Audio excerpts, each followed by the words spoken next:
நண்பர்கள் அனைவருக்கும் இனிய வணக்கம். பல 100 ஆண்டுகளுக்கு முன் ஒரு புலைவரின் மனைவி இறக்கும் தருவாயில் தன் கணவனை அருகே அழைத்தாளாம்.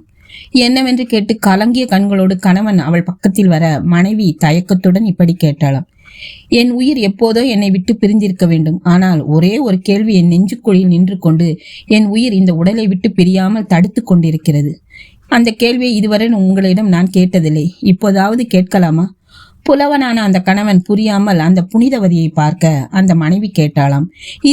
இதுவரை உங்களிடம் நான் கேட்காத அந்த கேள்விக்கு இப்போதாவது பதில் எனக்கு தெரிந்துவிட்டால் நிம்மதியாக கண்களை மூடுவேன்.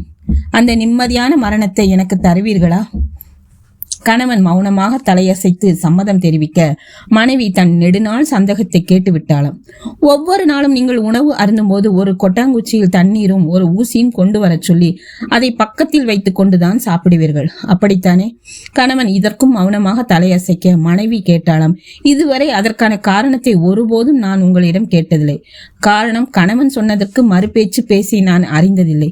இப்போது என் வாழ்வின் இறுதி மூச்சில் இருக்கிறேன். இப்போதாவது சொல்லுங்கள், அந்த கொட்டாங்குச்சியும் தண்ணீரும் எதற்காக? இதை கேட்டுவிட்டு இதற்கான பதிலை எதிர்பார்த்த அந்த மனைவி புலவனான கணவன் முகத்தை புரியாமல் பார்த்திருக்க அந்த கணவன் சொன்னாராம், அது வேறொன்றும் இல்லை. பரிமாறும் போது தவறுதலாக சோற்று பருக்கை கீழே சிந்திவிட்டால் அதை அந்த ஊசியில் குத்தி கொட்டாங்குச்சியில் உள்ள தண்ணீரில் கழுவி சோற்றில் கலந்து உண்ணத்தான் அந்த கொட்டாங்குச்சி நீரும் ஊசியும். கணவன் பதில் சொல்லியும் மனைவியின் குழப்பம் தீரவில்லை. அவள் கேட்டாள், ஆனால் ஒருபோது நீங்கள் அந்த ஊசியையும் கொட்டாங்குச்சியையும் பயன்படுத்தி நான் பார்த்ததே இல்லையே. மனைவி இப்படி கேட்டதும் குரல் உடைந்து போன கணவன் குமுறும் அழையை அடக்கி கொண்டு சொன்னாராம், உண்மைதான், ஒரு நாளும் நான் அதை பயன்படுத்தவில்லை. ஏனென்றால் ஒரு நாளும் நீ எனக்கு பரிமாறும் போது ஒரு சோற்று பருக்கை கூட சிந்தவே இல்லையே. கணவன் பதில் அறிந்த மனைவி புன்னகை செய்தாளாம். அவ்வளவுதான், கண் மூடிவிட்டாளாம். நெகிழ்ச்சியோடு நெடுநேரம் நின்ற கணவன் அந்த புலவன் கண்ணீரோடு தன் அன்பு மனைவிக்காக உடனே ஒரு கவிதை எழுதினானாம். இது நாள் வரை தன் வாழ்நாளில் அவன் எழுதியதெல்லாம் 2 வரி பாடல்கள்.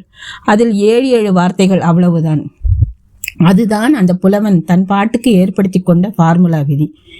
இப்போது தனது செய்யுள் விதியை தானே தளர்த்தி கொண்ட அந்த புலவன் தன் வாழ்வில் முதலாக 4 வரி பாட்டு ஒன்றை எழுதினானாம். அந்த 4 வரி பாடல், அடியர்கினியாளே அன்புடையாளே படிசொல் தவறாத பாவாய், அடி வருடி பின் தூங்கி முன்னெழும்பும் பேதாய், இனிதாய் என் தூங்கும் என் கண் இரவு. ஆம், இந்த 4 வரி பாடலை எழுதிய அந்த புலவர் திருவள்ளுவர். கணவன் சொல் தட்டாத அந்த கள்ளமற்ற அன்பு மனைவி வாசுகி. அந்த பாடலின் பொருள், அடியவனுக்கு இனியவளே அன்புடையவளே, என் சொல்படி நடக்க தவறாத பெண்ணே, என் பாதங்களை வருடி தூங்கச் செய்தவளே, பின் தூங்கி முன் எழுபவளே, பேதையே, என் கண்கள் இனி எப்படித்தான் இரவில் தூங்கப் போகிறதோ. இன்னொரு வள்ளுவன் எதிர்காலத்தில் பிறக்கலாம், ஆனால் இன்னொரு வாசுகியும் எதிர்காலத்தில் பிறக்கலாம் என்ற நம்பிக்கையோடு இந்த கதையை கேட்டமைக்கு நன்றிகள் பல.